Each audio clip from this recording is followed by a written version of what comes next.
This is real life, full of frustration and strife that at times it makes me want to grab a knife to kill what's left of my hopes and dreams.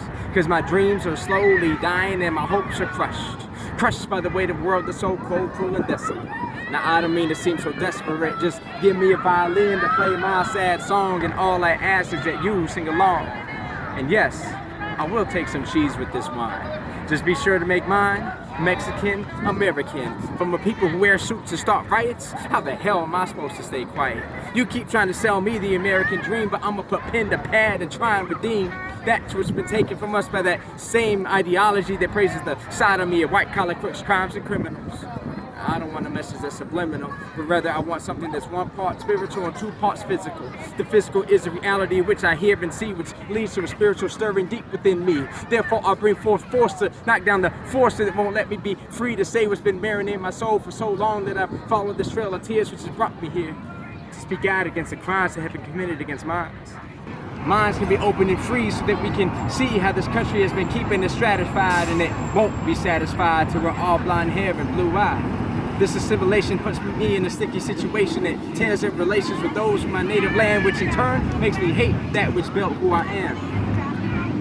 Taking my tongue and painting it in an oppressive hue, better known as the red, white, and blue. This land was built by robbing the lands and clans of mans who didn't have a voice of their own, but were made to disown the country they had always known. Where do you think Texas came from? And now they pointed guns at the land where we come from. This land is your land, well hell, this land was our land till you chose to manifest your own destiny. I won't let they get the best of me. Rather, I want the lame to walk and the mute to speak, which will reach the ears of the deaf to remind them that they can hear only if they just listen. Listen to the souls of those who have gone on before, and their outcries will help us realize the trials and tribulations brought forth by one nation. Under God? Nah, that seems quite odd, because I still see the sin that gets buried deep within and puts young minds in mental incarceration because they feel the frustration brought forth by a sin nation. Telling them to always live up to the stereotypes of being high school dropouts, and I ain't that daddy cop-outs. Mothers in the teens and violent family scenes. Poverty and jail, but we'll never see Harvard or Yale. Workers who cut the grass and those who clean the shit that your child will pass. You say that education is not a fundamental right, but your child can still write and read.